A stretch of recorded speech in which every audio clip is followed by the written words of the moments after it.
함께 은혜 나눌 하나님 말씀은 민수기 19장 1절에서 22절까지 말씀, 9절 말씀만 함께 봉독하도록 하겠습니다. 시작. 이에 정결한 자가 암송아지의 죄를 거두어 진영 밖 정한 곳에 둘지니 이것은 이스라엘 자손 회중을 위하여 간직하였다가 부정을 씻는 물을 위해 간직할지니 그것은 속죄제니라. 아멘. 부정을 정결하게 하는 예법, 부정을 정결하게 하는 예법이라는 제목으로 하나님 말씀 증거하도록 하겠습니다. 우리가 지난 시간에는 하나님께서 당신의 거룩한 사역을 위해 구별하여 세우신 제사장과 레위인들의 삶을 친히 어떻게 책임지시는지에 대한 말씀을 함께 살펴봤었어요. 하나님께서는 먼저 아론에게 그리고 레위 지파 전체에게도 너희는 이스라엘 자손의 땅에서 기업도 어떤 분깃도 없을 것이다 라고 분명히 말씀하셨죠. 즉 이 땅의 재산을 그들의 몫으로 주지 않으시겠다라는 거예요. 그러나 여러분, 이것은 사실 저주가 아니라 가장 영광스러운 복의 선언이었죠. 왜냐? 그들에게 하나님 당신 자신이 만복의 근원이신 하나님이 친히 영원한 기업과 분깃이 되어주시겠다라고 약속해 주셨기 때문입니다. 나아가 하나님은 이스라엘에게 선물로 주신 제사장과 레위 지파가 그들이 연합하여 제사라는 거룩한 직무를 수행하며 살아가는 데 필요한 실제적인 삶의 필요를 백성들이 드리는 거룩한 예물과 11조를 통해 온전히 채우심으로써 오직 하나님 한 분만 의지하며 거룩한 사명에 전념할 수 있도록 하셨어요. 그리고 이 원리는 신약의 우리에게도 동일하게 적용이 된다라고 말씀을 드렸는데 어떻게 적용이 된다라고 했습니까? 개혁된 원리로 적용이 된다라고 말씀을 드렸죠. 개혁된 원리.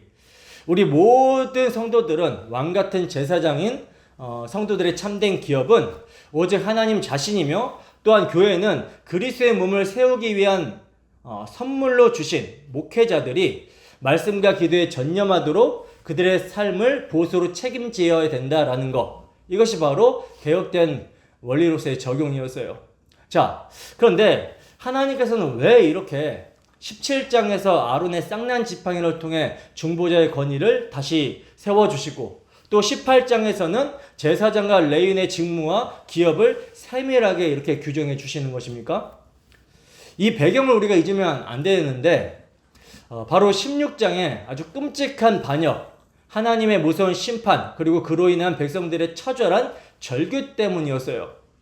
고라의 반역과 연병으로 순식간에 수많은 사람들이 죽어나가는 것을 본 백성들이 뭐라고 울부짖었습니까? 여호와의 성막에 가까이 나아가는 자마다 다 죽게 되니 우리가 다 망하게 되었다, 죽게 되었다라고 절규를 했었죠. 그들은 하나님의 압도적인 거룩하심 앞에서 죽음과 부정에 대한 극도의 공포에 사로잡혀 있었던 거예요. 그래서 하나님께서는 17장과 18장 말씀을 통해 그들의 두려움에 대한 해답을 주신 겁니다. 너희가 죽지 않고 내게 나올 수 있는 유일한 길은 내가 세운 중보자와 내가 정한 거룩한 질서 안에 있는 것임을 분명히 보여주신 거라는 거죠. 자, 그렇다면 이제 오늘 본문 19장은 무엇을 말씀하고 있는 걸까요? 그 백성의 절규에 대한 하나님의 가장 구체적이고 자비로우신 응답을 말씀하고 있습니다. 백성들은요, 지금 죽음을 가장 두려워하고 있어요. 광야에서 시체를 보았고 장막에서 이웃이 죽는 것을 겪었으며 그 시체로 인한 부정함 때문에 우리가 또한 죽는 것이 아닌가 하고 지금 떨고 있는 겁니다. 바로 그들을 향해 하나님께서는 오늘 본문에서 가장 심각한 부정, 곧 시체를 만짐으로 인한 부정을 깨끗하게 하는 아주 특별한 정결법을 제정해 주시고 있어요. 그것은 뭡니까? 흠이 없고 아직 멍에 매지 아니한 붉은 암송아지를 잡아다가 진영 밖에서 불사르고 그 죄를 보관했다가 부정한 자에게 그 잿물을 뿌려 정결케 하는 아주 독특한 방식인데요. 여러분, 이것은 광야라는 특수한 상황 속에서 매번 속죄 제사를 드리기 어려운 백성들을 위해 하나님께서 친히 마련하신 은혜의 방편입니다. 그래서 성경은 이 잿물을 가리켜 뭐라고 하죠? 부정을 씻는 물이라고 부르며 이것이 곧 속죄제다라고 분명하게 선언해 주시고 있는 거예요. 자, 그러면 이 붉은 암송아지의 죄와 부정을 씻는 물속에 담긴 놀라운 복음의 비밀, 곧 우리 주 예수 그리스도의 십자가 복음이 어떻게 계시가 되고 있는지 성령의 조명하심을 구하며 본문을 하나하나 자세히 살펴보도록 하겠습니다. 본문 1절에서 2절 말씀입니다. 함께 했습니다. 시작. 여호와께서 모세와 아론에게 말씀하여 이르시되 여호와께서 명령하시는 법의 율례를 이제 이루노니 이스라엘 자손에게 일러서 온전하여 흠이 없고 아직 멍에 매지 아니한 붉은 암송아지를 내게로 끌어오게 하고. 아멘. 자, 보시면 하나님께서는 모세와 아론에게 붉은 암송아지를 가지고 오라고 명령을 하시고 있어요. 근데 여러분, 여기서 언급이 된 이 암송아지가요, 평소에 많이 쓰이는 송아지, 수소, 이런 황소, 이런 단어하고는 좀 다릅니다. 히브리어 원어를 보면 여기서 암송아지는 파라라는 단어거든요. 파라. 근데 우리가 흔히 제물로 하는 황소, 수송아지는 파르라는 단어예요. 파르. 다른 단어죠. 이 파라라는 암송아지는 본래 희생제물로 사용되지가 않습니다. 근데 오늘 본문에서 예외가 발생을 하고 있는 거예요. 원래는 제물이 아닌데 여기서 희생제물로 드려주고 있다라는 거죠. 왜일까요? 다른 모든 희생제물이 그렇듯이 예수 그리스도의 속죄 사역을 보여주고 있는 것입니다. 여기서도 이 특별한 암송아지가 예수 그리스도의 속죄 사역을 예표하고 있음을 우리는 알 수가 있어야 되는 거예요. 그러니까 오늘 본문은 그 암송아지의 죽음을 중심으로 그 의미를 드러내고 있다는 거죠. 즉 하나님께서 이 제사를 통해 보여주시고자 하신 것은 단순한 정결 의식이 아니라 예수 그리스도께서 친히 자신을 내어주심으로 이루신 완전한 속죄 사역이 어떤 것인지를 계시하고 있는 겁니다. 다시 말해 이 붉은 암송아지의 희생은 장차 십자가 위에서 우리 죄를 위하여 죽으실 하나님의 어린 양 예수 그리스도의 죽음을 미리 보여주는 예표적 사건이라는 거예요. 히브리서 기자는 바로 오늘 본문을 인용해서 그리스도의 피가 미치는 속죄의 효력을 이렇게 설명을 하고 있습니다. 히브리서 9장 13절에서 14절 말씀 함께 읽습니다. 시작.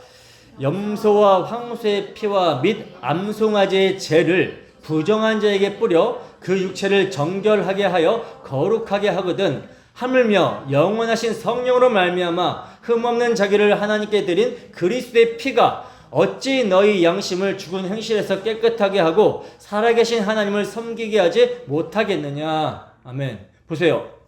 히브리서 기자는요, 하물며라고 말씀합니다. 하물며. 여러분, 이게 바로 그림자와 실체의 대조죠. 13절에서 말한 암송아지의 죄가 육체를 정결하게 했다면 이것은 그림자에 불과했다라는 거예요. 근데 이제 실체이신 그리스도의 피는 어떻습니까? 그 피는 영원하신 성령으로 말미암아 드려진 흠없는 제물이었다라는 거예요. 짐승의 피와는 비교가 되지 않는 완전하고도 영원한 속죄의 피였다라는 것입니다. 그러면 이 피가 여러분 어디를 깨끗하게 합니까? 육체를 깨끗하게 하는 것이 아니죠. 바로 너희의 양심을 깨끗하게 한다라고 말씀하고 있어요. 이것이 핵심입니다. 구약의 제사가 외적인 정결함, 의식적인 정결함에 머물렀다면 그리스도의 피는요, 우리의 가장 깊은 내면, 우리의 영혼, 우리의 양심을 꿰뚫고 들어가 근본적으로 새롭게 변화시킨다는 거예요. 무엇으로 깨끗하게 하고 변화시킵니까? 피죠, 피. 그 피가 무엇을 깨끗하게 합니까? 죽은 행실입니다. 하나님 없이 죄 가운데서 행했던 모든 헛된 일들, 구원받아 보려고 행했던 모든 율법적인 몸부림, 그 모든 죽은 것들로부터 우리를 완전히 씻어내신다라는 거예요. 변화시킨다라는 거죠. 근데 여러분, 여기서 끝납니까? 아니죠. 씻김을 받는 것 자체가 목적이 아닙니다. 목적은 그 다음이죠. 뭡니까? 살아계신 하나님을 섬기게 하지 못하겠느냐. 바로 이거예요. 그리스도의 피는요, 우리를 깨끗하게 하셔서 다시 죽은 행실로 돌아가게 하는 것이 아니라 살아계신 하나님을 섬기게 하는, 거룩한 백성 되게 하는, 성화의 삶을 살아내게 하는 능력의 동력이 된다라는 거예요. 히브리서 기자가 강력하게 이 점을 증거하고 있는 것입니다. 여러분, 암송아지의 죄를 뿌린 물은요, 외적인 정결함, 육체의 정결함만을 가지고 옵니다. 당신은 이제 정결합니다라고 인정해주는 외적인 선언이라는 거죠. 그러나 그 물이 사람의 양심까지 바꿔낼 수 있습니까? 그럴 수 없죠. 그 물이 어떻게 사람의 양심을 바꿔낼 수가 있겠습니까? 근데 그리스도의 피는 그렇지 않다라는 거예요. 그리스도의 피뿌림을 받은 사람, 다시 말해서 예수 그리스도의 십자가가 바로 나를 위한 구속 사역이었음을 전 인격적으로 받아들이고 믿는 사람은 그 피가 죽은 양심을 새롭게 합니다. 그래서 죽은 행실에서 떠나 살아계신 하나님을 섬기고자 하는 거룩한 소원이 그 안에서 일어나게 된다는 거예요. 본문은요, 이 암송아지가 온전하여 흠이 없고 아직 멍에 매지 아니한 소라고 말씀을 합니다. 이건 뭘 의미하는 걸까요? 죄 없으신 예수 그리스도의 완전성을 비유하고 있는 것이죠. 바로 그 그리스도의 온전한 신피가 우리를 온전케 하기 위해 뿌려졌다라는 거예요. 그래서 사도 바울이 데살로니가 교회를 향해 이렇게 기도하고 있는 겁니다. 데살로니가전서 5장 23절 말씀입니다. 함께 했습니다. 시작. 평강의 하나님이 친히 너희를 온전히 거룩하게 하시고 또 너희의 온 영과 혼과 몸이 우리 주 예수 그리스도께서 강림하실 때 흠없게 보존되기를 원하노라. 아멘. 자, 보세요. 사도 바울이 지금 무엇을 위해 기도하고 있습니까? 사도는요, 평강의 하나님이 친히 너희를 온전히 거룩하게 하시고 라고 기도합니다. 여러분, 이것은 부분적인 거룩함을 말하는 것이 아니에요. 온전입니다. 온전히. 구약의 붉은 암송아지의 죄가 그 육체만을 정결하게 했다면 사도 바울은 그리스도의 피가 거룩하게 하는 범위를 영과 혼과 몸으로까지 확장시키고 있어요. 이것이 바로 그리스도의 피가 하시는 위대한 일이라는 거죠. 단순히 외적인 행위, 육체만이 아니라 우리의 내면 깊은 곳, 우리의 양심, 곧 영과 혼까지 우리의 전 인격을 거룩하게 하시고 변화시킨다라는 겁니다. 여러분, 본문의 붉은 암송아지가 온전하여 흠이 없고 아직 멍에 매지 아니한 것이었듯이요, 우리 주님은 인간의 죄와 멍에를 한 번도 매신 적이 없는 흠없는 하나님의 어린 양으로 이 땅 가운데 오셨어요. 그러니까 오직 주님만이 죄가 없으신 분이라는 거죠. 근데 그런 분이 친히 우리의 멍에를 대신 지시고 죄를 알지도 못하신 분이 우리의 죄가 되셔서 죄인의 자리에서 죄인의 대표로 죽으심으로 우리를 온전케 하셨다라는 것입니다. 그래서 사도는 평강의 하나님이 친히 너희를 온전히 거룩하게 하시고라고 그렇게 기도를 하고 있는 거예요. 이것은 우리 안에 시작된 성화의 과정이 그리스도의 피의 효력으로 완성되어 간다라는 뜻입니다. 그리스도의 피는 영단번에 속죄로 완전하게 이루어진 구속 사역이지만 그 피의 은혜는 성령을 통해 지금도 우리 안에 끊임없이 적용되고 역사하는 은혜의 능력이라는 거예요. 그 피가 우리의 양심을 깨끗하게 할 뿐만이 아니라 마음의 방향을 돌이키게 하고 죄의 멍에서 해방시켜 하나님을 사랑하게 하고 섬기게 하는 새 생명의 동력이 된다는 것입니다. 그리하여 계속해서 믿는 자의 영과 혼과 몸을 정결케 하며 마지막 날 주님 앞에서 흠없게 보존되게 하신다라는 거예요. 다시 말해서 붉은 암송아지의 죄가 일시적으로 부정을 씻는 효력만 가져왔다면 예수 그리스도의 피는 단번에 속죄로 영원히 온전케 하신 그 구속의 은혜가 성령을 통해 지금도 믿는 자 안에서 실제로 효력을 나타내며 영과 혼과 몸을 거룩하게 변화시키는 살아있는 복음의 능력으로 작용을 한다라는 것입니다. 그러므로 바울 사도의 강구는 이런 셈인 것이죠.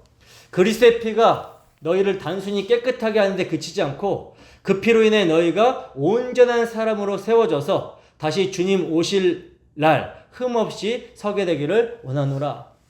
이게 바로 붉은 암송아지 제사에 담긴 복음의 실체이고 예수 그리스도의 피로 완성된 구속사의 능력입니다.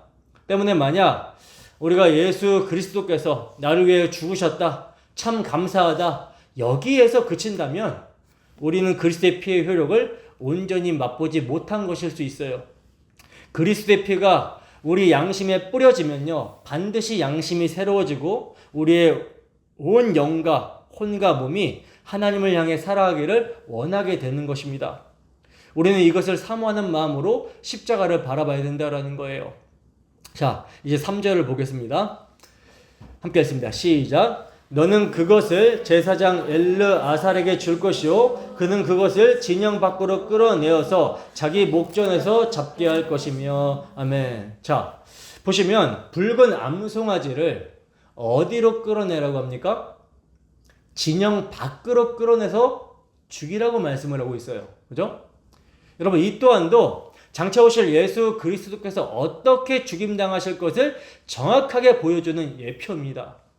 우리 주님은 영문 밖으로 쫓겨나셔서 도살장에 끌려가는 어린 양처럼 죽임을 당하셨어요. 히브리서 기자는 이 진리를 이렇게 확증합니다. 히브리서 13장 12절에서 13절 말씀입니다. 함께 읽습니다. 시작. 그러므로 예수도 자기 피로써 백성을 거룩하게 하려고 성문 밖에서 고난을 받으셨느니라. 그런즉 우리도 그의 치욕을 짊어지고 영문 밖으로 그에게 나아가자. 아멘. 보세요. 히브리서 기자는 그러므로 예수도라고 말씀하고 있죠. 즉 구약의 붉은 암송아지가 진영 밖에서 죽임당한 것 같이 그 실체신 예수께서도 성문 밖에서 고난을 받으셨다라는 것입니다. 여러분, 성문 밖, 진영 밖이 무엇을 의미합니까? 그것은요, 부정한 곳이에요. 부정한 곳. 저주받은 곳, 버림받은 곳을 상징하는 겁니다. 죄인인 우리가, 부정한 우리가 거룩한 진영에서, 하나님의 거룩한 진영에서 쫓겨나야 마땅한데 흠없으신 하나님의 아들께서 백성을 거룩하게 하시려고, 죄인인 우리를 거룩하게 하시려고, 바로 저와 여러분들을 거룩하게 하시려고 우리의 모든 죄와 부정함과 저주를 친히 짊어지시고 대신 진영 밖으로, 성문 밖으로 나가 고난을 받으신 것입니다. 우리의 모든 치욕을 그분께서 담당하신 거예요. 이게 복음이죠. 근데 히브리서 기자는요, 여기서 멈추지 않고 이렇게 권면합니다. 그런즉 누구도? 우리도. 그런즉 우리도 그의 치욕을 짊어지고 영문 밖으로 그에게 나아가자. 그런즉이라고 말씀하고 있어요. 그런즉. 주님께서 우리를 위해 그 치욕의 자리, 성문 밖으로 나아가셨다라는 그 이유 때문에 이제 우리도 그분께로 나아가야 된다라는 겁니다. 그 이유 때문에. 어디로 말입니까? 영문 밖으로. 여러분, 이것이 오늘날 우리에게 적용되어야 될 말씀인 것이죠. 그렇다면 그의 치욕을 짊어지는 것이란 무엇을 의미합니까? 그것은요, 더 이상 세상의 가치관을 따라가지 않겠다라고 하는 선언입니다. 예수를 믿는다는 이유 하나만으로, 복음대로 산다라고 하는 이유 하나만으로 세상으로부터 조롱받고 오해받고 손해받는 것을 두려워하지 않겠다라는 거예요. 영문 밖은요, 세상이 추구하는 편안함과 안정, 세상의 인정을 포기하는 자리입니다. 그리고 오직 그리스도만을 우리의 유일한 위로와 소망으로 삼는 성별된 자리를 의미하는 거예요. 근데 과연 우리는 어떠합니까? 우리의 모습은 어떠합니까? 입술로는 주님을 따른다라고 하면서 여전히 진영 안, 이 세상의 중심부에서 세상이 주는 안락함과 인정을 포기하지 못하고 있지는 않습니까? 세상과 적당히 타협하면서 주님이 지신 그 치욕의 십자가는 짊어지기 싫어하고 있지는 않느냐는 거예요. 여러분, 예수님은 우리를 살리시기 위해 영문 밖으로 나가셨습니다. 그러므로 그분을 따르는 우리도 세상의 영광과 안락함을 뒤로하고 그분이 서 계신 영문 밖으로 나아가야 되는 거예요. 그 영문 밖은 세상이 버린 자리, 사람들이 조롱하고 인정받지 못하고 손해보는 자리일 수 있습니다. 그러나 거기에 누가 계세요? 주님이 계신다라는 거죠. 십자가의 자리, 복음을 위해 고난받는 자리, 그 자리가 바로 주님이 거하시는 거룩한 진영이라는 겁니다. 그러므로 여러분, 주님이 영문 밖에서 우리를 거룩하게 하셨다면 이제 우리는 그분의 치욕을 부끄러워하지 말고 그 영문 밖으로 나아가 복음 때문에 손해볼 수 있는 용기, 십자가 때문에 조롱받을 수 있는 담대함, 그리스도의 고난에 동참하는 믿음의 결단이 우리 안에 있어야 될 줄로 믿습니다. 그게 바로 붉은 암송아지의 제사가 오늘날 우리에게 던지는 복음적 도전이에요. 주님이 우리를 위해 영문 밖으로 나가셨듯이 이제 우리도 그분을 따라 영문 밖으로 나아가야 된다라는 것이죠. 무엇을 위해서? 주님이 택하시고 부르실 자들을 위해서. 이것이 진정한 제사의 길이고 그 길 끝에서 하나님은 우리의 영원한 진영 새 예루살렘으로 영접하실 것입니다. 본문 4절입니다. 함께 했습니다. 시작. 제사장 엘르아슬은 손가락에 그 피를 찍고 그 피를 회막 앞을 향하여 7번 뿌리고. 아멘. 보시면 이제 진영 밖으로 끌어내어 죽인 암송아지의 피를요, 제사장 엘르아살의 손가락에 찍어서 그 피를 회막 앞을 향하여 7번 뿌리라고 말씀하고 있어요. 7번. 근데 여러분, 여기서 우리가 신학적으로 정확히 구분해야 될 것이 있는데요. 그게 뭐냐? 이 뿌리는 사역은 십자가 사역 그 자체가 아니라는 사실입니다. 이것은 예수 그리스도께서 십자가에서 흘리신 그 보혈의 피를 오늘날 우리에게 적용시켜 주시는 성령의 사역을 예표하고 있다는 거예요. 십자가 위에서 예수 그리스도께서 흘리신 피는요, 단번에 완전한 속죄로 모든 것을 이루셨어요. 하지만 그 피의 효력이 우리 각 사람에게 믿음으로 전가가 되고 적용이 되는 것은요, 누구의 사역? 성령의 사역입니다. 성령을 통해서 역사한다라는 거예요. 그래서 제사장 엘르아슬이 피를 손가락에 찍어 뿌리는 장면은 성령께서 십자가의 피를 믿는 자의 마음에 적용시켜 주시는 사역을 상징하고 있는 거예요. 성령의 역사는요, 결코 예수 그리스도의 피와 분리되어 일어나지 않는다라는 것을 우리는 기억해야 됩니다. 신비주의자들처럼 내가 알지 못하는 신비한 일이 일어나는 게 성령의 역사가 아니라는 거예요. 성령님은 오직 예수 그리스도를 증거하시는 분으로서 그 십자가의 피가 우리 마음 가운데 효력 있게 하시고 믿어지게 하시는 분이십니다. 로마서 5장 2절 말씀을 보면 사도는 이 진리를 이렇게 증거합니다. 또한 그로 말미암아 우리가 믿음으로 서 있는 이 은혜에 들어감을 얻었으며 하나님의 영광을 바라고 즐거워하느니라. 여기서 그로 말미암아라는 말이 중요한데요. 우리가 하나님께 나아가 은혜의 영역 안으로 들어가게 된 것은요, 우리의 어떤 노력이나 어떤 자격 때문이 아니라 예수 그리스도의 피의 공로를 성령께서 믿음으로 적용시켜 주셨기 때문이라는 거예요. 그 피로 말미암아 우리는 하나님의 영광을 바라고 즐거워하는 자가 되었다라는 것입니다. 이게 바로 성령의 역사예요. 성령의 사역입니다. 그리스도의 피가 나에게 실제로 믿어지게 하고 그 은혜 안에 서게 하는 역사, 이게 성령의 역사라는 거죠. 또 에베소서 2장 13절 말씀에서도 사도는 이렇게 증거합니다. 이제는 전에 멀리 있던 너희가 그리스도 예수 안에서 그리스도의 피로 가까워졌느니라. 먼데 있었던 자가 가까워졌다. 이건 뭐예요? 이건 단순히 거리의 이동이 아니라 관계의 회복을 말하는 거죠. 언약 안으로의 귀속을 의미하는 겁니다. 즉 그리스도의 피가 우리를 하나님과 화목하게 만들고 원수되었던 자를 하나님의 가족으로 이끌어 들이신 거예요. 그런데 그 가까워짐이 어떻게 가능합니까?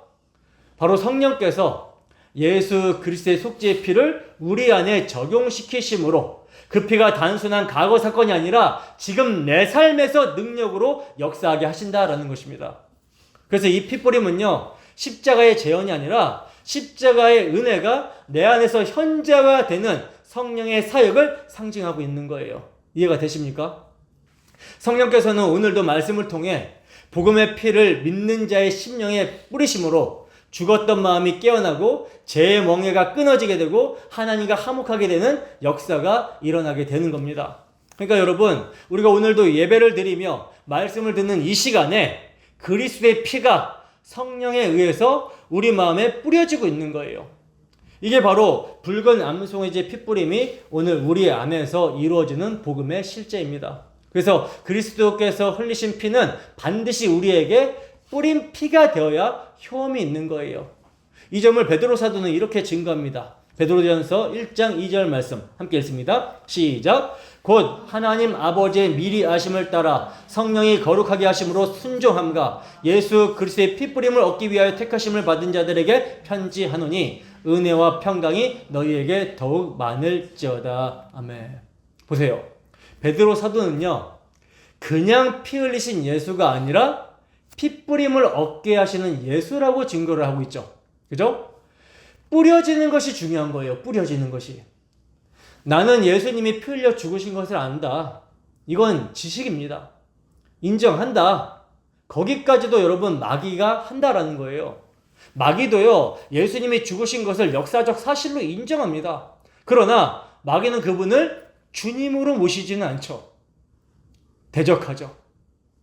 우리가 핏부림을 받는다라는 것은요, 그분을 나의 주님으로 모신다라는 것이며 그 은혜로 거듭난 새 생명을 오직 주님을 위해서 쓰겠다, 살겠다라고 하는 결단하는 참된 믿음을 의미하고 있는 거예요. 자, 그런데 그 피를 몇 번 뿌리라고 합니까? 7번이라고 그러죠. 7번. 숫자 7은 완전수입니다. 완전수. 이것은 그리스도의 피로 우리가 완전하게 씻김을 받았다라는 것을 의미하는 거예요. 또다시 씻을 필요가 없다라는 거죠. 히브리서 기자는 이 점을 이렇게 증거합니다. 그가 거룩하게 된 자들을 한 번의 제사로 영원히 온전하게 하셨느니라. 그러니까 우리가 죄를 지을 때마다 예수님이 또 십자가에 달리시는 것이 아니라 그 단 한 번의 제사로 우리가 영원히 온전하게 되었다라는 거예요. 또한 그 피를 어디를 향해서 뿌리라고 그러죠?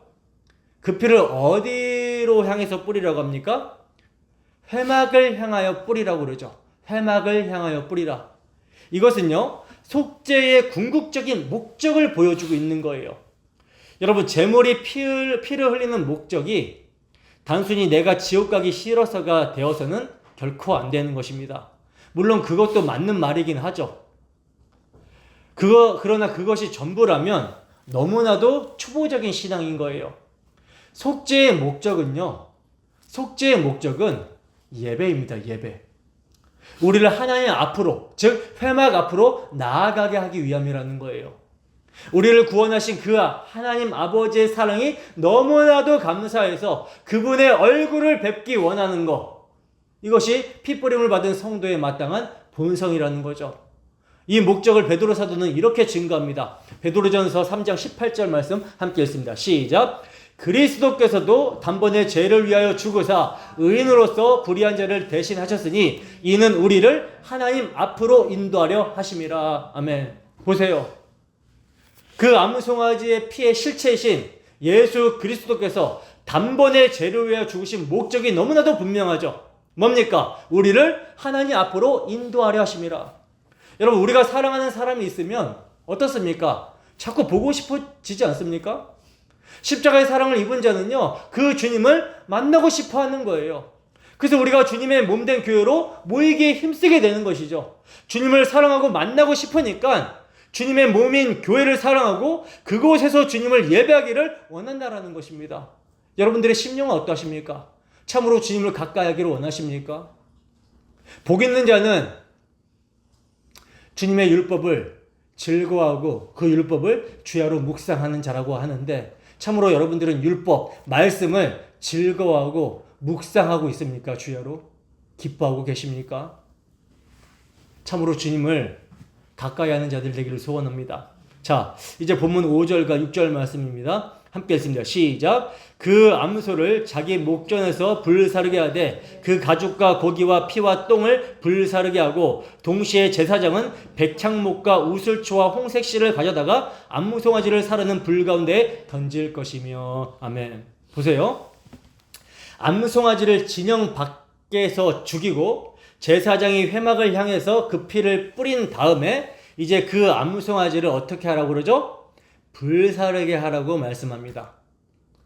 가죽, 고기, 피뿐만이 아니라 똥까지 싹 다 불사르라고 해요.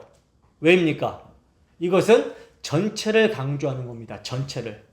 예수 그리스도의 전생에 그분의 모든 것을 하나님께서 기쁘게 받으셨음을, 그 전체적인 희생을 강조하고 있는 거예요. 자, 그런데 이렇게 불사를 때 동시에 거기에 세 가지를 더 던지죠. 뭘 던지라고 합니까? 백향목과 우슬초와 홍색씨를 던지라고 그래요. 백향목은요, 강력한 생명력, 영생을 상징하고요. 우슬초는요, 그 강한 향으로 부패를 막는 정결함을 상징하며, 홍색실은 말할 것도 없이 그리스도의 보혈을 의미합니다. 이 모든 것을 함께 태우는 것은 장차 오실 예수 그리스도께서 자신의 전 생애를 아버지께 드리시고 그 생명과 정결함과 피로써 우리를 온전히 깨끗하게 하실 것을 보여주는 놀라운 계시라는 거죠. 예수님은 우리의 죄를 단순히 덮으신 것이 아니라 당신 자신을 완전히 불사르심으로써 우리의 죄의 뿌리, 죄의 본성, 죄의 냄새까지 다 태워 없애버리신 거예요. 그렇다면 여러분, 그리스도께서 우리를 정결케 하시기 위해 자신을 온전히 불살랐다면 이 정결함을 입은 우리는 어떻게 해야 마땅하겠습니까? 우리의 죄된 습관들, 세속적인 가치관들, 이념들, 그 모든 욕심들을 그리스도와 함께 불 속에 던져버려야 되는 것이죠. 그러면 어떻게 던져버려야 되는 거예요? 우리가 이를 악물고 나는 오늘부터 이 욕심을 끊어낼 것이다 결단한다라고 해서 그것이 끊어집니까? 나는 오늘부터 죄악된 습관들, 가치관들 다 버리겠다라는 의지로 버려집니까? 아니라는 거예요. 그렇게 된다면 또 다른 율법주의가 될 뿐인 것입니다. 그렇다면 그 답이 무엇입니까? 예수님께서 만일 내 오른눈이 너로 실족하게 하거든 빼어내버리라. 오른손이 범죄하게 하거든 찍어내버리라. 말씀하신 대로 눈을 뽑고 손을 찍어야 되는 것입니까? 아니죠. 이 말씀은 너를 죄에 빠뜨리는 그 모든 요소와 단절하라고 하는 복음의 선언이에요. 즉 빼내버려야 될 눈과 찍어버려야 될 손이 받아야 될 그 나의 저주와 형벌을 바로 우리 주님께서 십자가에서 대신 받으셨다라는 사실을 믿는 것입니다. 붉은 암송아지가 그 모든 것을 짊어지고 진영 밖에서 죄가 되었듯이 우리 주 예수 그리스도께서 영문 밖 십자가에서 우리의 모든 더러운 가치관과 정욕과 탐심을 짊어지시고 완전히 불태워버리신 거예요. 그러므로 우리가 해야 될 일은요, 우리의 정욕과 탐심이 이미 그리스도와 함께 십자가에 못 박혔다라고 여기는 겁니다. 믿는 거예요. 사도 바울이 갈라디아서 5장 24절에서 무엇이라고 선포합니까? 그리스도 예수의 사람들은 그 정욕과 탐심을 십자가에 못 박았느니라 말씀합니다. 못 박을 것이니라가 아니라 못 박았느니라, 이미 끝난 일로 말씀을 하고 있어요. 이것이 율법주의와 복음의 차이인 것이죠. 율법주의는요, 네가 네 힘으로 눈 뽑고 손 찍어서 끊어내라 명령하지만, 복음은 그리스도께서 내 죄의 권세를 이미 끊으셨으니 너는 그 사실을 믿고 너 자신을 죄에 대하여는 죽은 자요 그리스도 예수 안에서 하나님께 대하여는 살아있는 자로 여길지어다 라고 선포하는 거예요. 그리스도께서 이미 다 가져가셨는데, 이미 모든 것을 다 가져가서 불태우셨는데 왜 우리가 여전히 그것을 붙들고 있습니까? 이 믿음으로 이미 십자가에서 불태워진 죄의 습관들을 날마다 죽은 것으로 여기며 살아가는 저와 여러분이 되어야 될 줄로 믿습니다. 본문 17절에서 10절 말씀입니다. 본문 7절에서 10절 말씀 함께 읽습니다. 시작. 제사장은 자기의 옷을 빨고 물로 몸을 씻은 후에 진영에 들어갈 것이라. 그는 저녁까지 부정하리라. 송아지를 불사른 자도 자기 옷을 물로 빨고 물로 그 몸을 씻을 것이라. 그도 저녁까지 부정하리라. 이에 정결한 자가 암송아지의 죄를 거두어 진영 밖 정한 곳에 둘지니 이것은 이스라엘 자손 회중을 위하여 간직하였다가 부정을 씻는 물을 위해 간직할지니 이것은 속죄제니라. 암송아지의 죄를 거둔 자도 자기의 옷을 빨 것이며 저녁까지 부정하리라. 이는 이스라엘 자손과 그 중에 거류하는 외인에게 영원한 율례니라. 아멘. 여러분, 여기서 놀라운 사실이 무엇입니까? 여기서 놀라운 사실은요, 이 거룩한 속죄일을 행하는 모든 사람들이 어떻게 된다라고 해요? 부정하게 된다라고 하는 사실이에요. 제사장도, 7절의 제사장도, 또 8절의 불사른 자도, 그리고 죄를 거둔 자, 10절에 죄를 거둔 자도 모두가 옷을 빨고 몸을 씻어야 했습니다. 이것이 뭘 말하는 거죠? 하나님 앞에서는 그 누구도 제사장이라고 할지라도 자기의 공로나 의로움으로 설 수 있는 자가 아무도 없다라는 것을 말씀해 주고 있는 것이죠. 로마서 3장 23절에서 사도 바울이 모든 사람이 죄를 범하였음에 하나님의 영광에 이르지 못하더니 라고 말씀하신 대로 모두가 다 부정한 죄인이라는 겁니다. 즉 제사장은 그리스도의 예표이지만 그 자신은 구원자가 아니라는 거예요. 그 역시 부정한 죄인이기 때문에 죄를 씻어야 됐다라는 것입니다. 몸을 씻어야 됐다라는 거예요. 사도들도 마찬가지였죠. 예수님이 제자들의 발을 씻기신 사건이 이것을 보여주고 있는 겁니다. 오늘날 성직자라고 하는 이름으로 목회자를 구별하지만 이것은 카톨릭적 발상이에요. 기독교에서 성직자라는 개념은 없습니다. 목사든 장로든 모든 성도가 똑같이 부정한 자들이며 오직 예수 그리스도의 피가 아니면 정결함을 입을 수 없는 자들이라는 거예요. 제가 만약 예수 그리스도의 피 뿌리심 그 은혜를 경험하지 못한 채 이 강단에 서게 된다면 어찌 이 복음을 전할 수가 있겠습니까? 전할 수 없는 것이죠.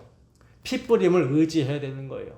강단에서는 목회자도 피 뿌림을 의지해야 되는 것이고 그리고 말씀을 듣는 여러분들도 피 뿌림을 의지하여 말씀을 듣는 거죠. 예배하는 것이죠. 자, 여기까지가 부정을 씻는 물을 만드는 방법이었고요. 자, 이제 11절부터는 이렇게 만들어진 정결케 하는 물을 사용하는 방법이 나오고 있어요. 본문 11절, 14절, 16절을 함께 읽습니다. 시작. 사람의 시체를 만진 자는 이래 동안 부정하리니 장막에서 사람이 죽을 때의 법은 이러하니 누구든지 그 장막에 들어가는 자와 그 장막에 있는 자가 이래 동안 부정할 것이며 누구든지 들에서 칼에 죽은 자나 시체나 사람의 뼈나 무덤을 만졌으면 이래 동안 부정하리니. 아멘. 자, 보시면 누가 부정하다라고 합니까? 시체를 만진 사람, 그죠? 그리고 죽음이 있는 장막에 들어간 사람, 또 뼈나 무덤을 만진 사람, 이런 사람들이 이제 부정하다라고 그러죠. 공통점이 뭐예요? 이 사람들의 공통점이 뭡니까? 그렇죠, 죽음입니다. 죽음. 그러니까 하나님은 죽음을 부정하다라고 하시는 거예요. 그럼 왜 죽음이 부정합니까? 죽은 시체 자체가 더러워서 부정합니까? 아니죠. 우리가 그 강조점을 알아야 되는데요. 죽음이 어디서부터 왔죠? 어디로부터 왔죠? 에덴 동산에 죽음이 있었어요, 없었어요? 범죄하기 전에 없었어요. 죽음은요 죄로 말미암아 들어왔습니다. 그래서 사도 바울은 로마서 5장 12절에서 이렇게 증거하고 있는 거예요. 그러므로 한 사람으로 말미암아 죄가 세상에 들어오고 죄로 말미암아 사망이 들어왔느니 이와 같이 모든 사람이 죄를 지었으므로 사망이 모든 사람에게 이르렀느니라. 이게 진리죠. 여러분, 하나님께서 죽음이 부정하다라고 하시는 것은요, 죄가 이렇게 무섭고 부정하다라는 것을 가르쳐 주시기 위한 시청각 교육입니다. 오늘날 우리가 장례식장에 다녀왔다고 부정해지는 것이 결코 아니라는 거예요. 그것은 본질을 보지 못하고 예표에 묶여있는 어리석은 것이죠. 하나님이 말씀하시고자 하는 핵심은 외적인 행위가 아니라 우리 마음으로부터 죄를 멀리하는 성별을 말씀하고 계시는 겁니다. 우리가 지금도 기억해야 될 것은 시체를 멀리하는 것이 아니라 죄를 멀리하라는 거예요. 죄를. 레위기 11장 44절에서 45절 말씀 함께 했습니다. 시작. 나는 여호와 너희의 하나님이라. 내가 거룩하니 너희도 몸을 구별하여 거룩하게 하고 땅에 기는 길짐승으로 말미암아 스스로 더럽히지 말라. 나는 너희의 하나님이 되려고 너희를 애굽 땅에서 인도하여 낸 여호와라. 내가 거룩하니 너희도 거룩할지어다. 아멘. 자, 여기서 몸을 구별하여 거룩하게 하라는 말씀은요, 단순히 외적인 행동 규제를 말하는 게 아닙니다.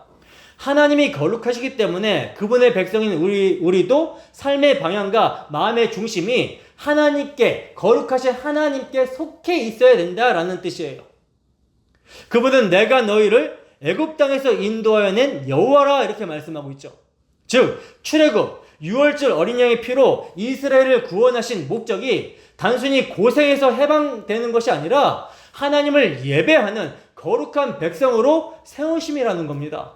그렇기 때문에 여러분, 하나님이 원하시는 것은요, 우리가 시체를 피하는 외적인 행위가 아니라 죄를 멀리하는 내적 성별의 삶을 말하는 거예요. 예수 그리스도의 거룩 안에 있는 거, 예수 그리스도의 피만을 의지하는 거.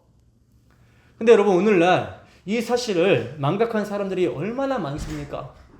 은혜는 말하면서 거룩함을 말하지는 않아요. 자유를 말하면서 죄로부터의 구별됨을 말하지 않습니다. 이게 바로 오늘날 교회 안에 만연된 값싼 복음이라는 거죠. 예수 믿으면 죄책감에서 자유한다. 하나님은 사랑이시니까 다 용서하신다. 이게 여러분 맞는 말 같지만 여기서 끝나버리면 반쪽짜리 복음, 아니 복음을 왜곡하게 하는 말이 되는 거예요. 복음은 단지 정죄로부터의 해방만을 말하지 않습니다. 복음은 죄로부터의 해방, 곧 거룩한 삶으로의 부르심을 함께 말하고 있는 거예요. 하나님이 우리를 구원하신 목적은 거룩함입니다. 거룩함. 근데 오늘날 값싼 복음이 얼마나 성행하고 있습니까? 신복음주의자들이 들어와서는 은혜와 정죄로부터의 자유는 강조하면서 말씀을 사용하시는 성령의 역사로 인한 회개와 성화의 열심은 말하지 않아요. 여러분, 이것은 반쪽짜리 복음이 아니라 다른 복음입니다. 다른 복음. 그러므로 진짜 은혜는 방종을 낳지 않는다라는 거예요. 진짜 은혜는 우리를 죄에서 멀어지게 하고 그리고 거룩함을 사모하게 하며 하나님 앞에서 깨끗이 구별된 삶으로 이끌어 갑니다. 디도서에서 사도 바울이 구원을 주시는 하나님의 은혜가 나타나 성도를 양육하신다라고 말씀하셨는데, 어떻게 양육하신다라고 하냐면 경건하지 않은 것과 이 세상 정욕을 다 버리고 신중함과 의로움과 경건함으로 살게 양육하신다라고 말씀을 하고 있어요. 따라서 오늘 우리가 진정한 하나님의 백성으로 살기를 원한다면 그리스도의 피로 깨끗하게 된 그 정결함을 헛되게 하지 말고 은혜로 구원받은 자답게 날마다 죄에서 떠나 하나님께 성별된 삶을 살아야 된다라는 것을 기억하고 말씀을 가까이 해야 되는 거예요. 그리고 그 말씀이 나의 삶에 실제로 적용되기 위해서 기도에는 다른 능이 나갈 수 없기 때문에 성령 안에서 깨어서 기도해야 되는 것입니다. 본문 17절에서 20절 말씀입니다. 함께 했습니다. 시작.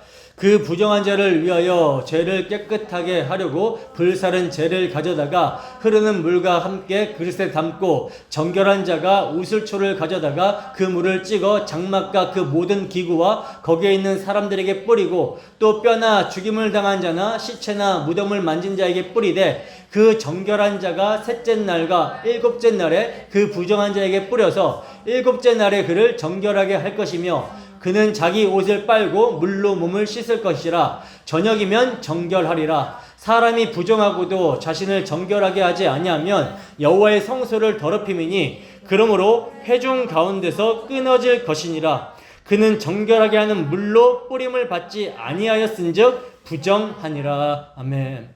보세요. 부정한 자를 위하여 죄를 깨끗하게 하려면, 정결하게 하려면 반드시 뭘 해야 된다라고 합니까? 뭘 해야 된다라고 그러죠? 암송아지를 태운 재를 물과 함께 그릇에 담아 어떻게 하라? 뿌려야 된다라고 그러죠. 그래서 히브리서 기자는 우리가 들어갈 하나님 나라는 새 언약의 중보자이신 예수와 및 아벨의 피보다 더 나은 것을 말하는 뿌린 피니라 이렇게 말씀을 하고 있어요. 즉 하나님 나라는 뿌린 피로만, 예수 그리스도께서 뿌린 피로만 들어가는 나라라는 것입니다. 자, 그러면 언제 뿌리라고 합니까? 언제 뿌리라고 그러죠? 셋째 날과 일곱째 날에 뿌려라 말씀하고 있죠. 셋째 날과 일곱째 날. 왜 하필 셋째 날과 일곱째 날일까요? 이건 여러분 놀라운 계시인데요. 3일은 그리스도께서 사흘 만에 부활하실 것을 예표하고요. 7일은 그리스도의 제 이름으로 말미암아 성도의 구원이 완성될 것임을 예표하고 있는 겁니다. 여러분, 우리는 더 이상 이 그림자 아래 사는 사람들이 아니죠. 히브리서 기자는 이 점을 이렇게 증거합니다. 히브리서 9장 9절에서 10절 말씀입니다. 함께 읽습니다. 시작. 이 장막은 현재까지 비우니 이에 따라 드리는 예물과 제사는 섬기는 자를 그 양심상 온전하게 할 수 없나니 이런 것은 먹고 마시는 것과 여러 가지 씻는 것과 함께 육체의 예법일 뿐이며 개혁할 때까지 맡겨둔 것이니라. 아멘. 보세요. 이 모든 것은 언제까지? 개혁할 때까지. 즉 실체신 그리스도께서 오실 때까지만 맡겨둔 육체의 예법이었다라는 거예요. 근데 실체가 오셨는데도 여전히 그림자를 붙들고 있으면 되겠습니까? 안 되겠습니까? 솔로몬이 1천 번제를 드리는 것은요, 그리스도의 완전한 속죄제사로 인한 구원의 복, 하늘의 신령한 복음을 의미하는데, 솔로몬이 1천 번제를 드려서 복을 받았다. 그러니 우리도 1천 번제를 드려서 정성이 통한다라고 생각하는, 복을 받겠다라고 생각하는 그 모든 행위가 바로 이 개혁되어야 될 예법에 갇혀 있는 겁니다. 여러분, 우리가 여전히 율법의 조문을 쫓아 내 행위로 정결해지려고 한다면 이것은 마귀에게 속고 있는 거예요. 마귀의 공격 포인트는 딱 하나입니다. 딱 하나. 그리스도가 아니라 너의 힘으로 서라. 어떻게든 그리스도만 잊어버리게 만들려고 하는 것.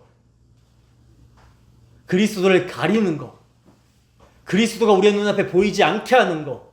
이게 사탄의 공격 포인트예요. 우리는요, 이미 예수 그리스도의 피뿌림을 받아 구속함을 받았습니다. 이 구원은 결코 취소되지 않는 단번에 과거 완령으로 이루어진 구원이라는 거죠. 근데 문제는 너무나도 안타깝게도 그럼에도 불구하고 우리는 이 땅을 살아가면서 자주 실수하고 넘어진다라는 거죠. 그럼 어떻게 해야 됩니까? 어떻게 해야 돼요? 계속해서 정결케 되어야 되는 것이죠. 무엇으로요? 회개함으로 정결케 되어야 됩니다. 회개함으로. 여기에 아주 중요한 원리가 있는데, 우리는 회심을 통해, 그러니까 단회적인 회심을 통해 죄로부터 온몸이 씻겨진 자, 목욕을 한 사람들이 되었어요. 메타노이아, 마음의 방향이 바뀌게 된 것, 이 거듭남은요, 단 한 번입니다.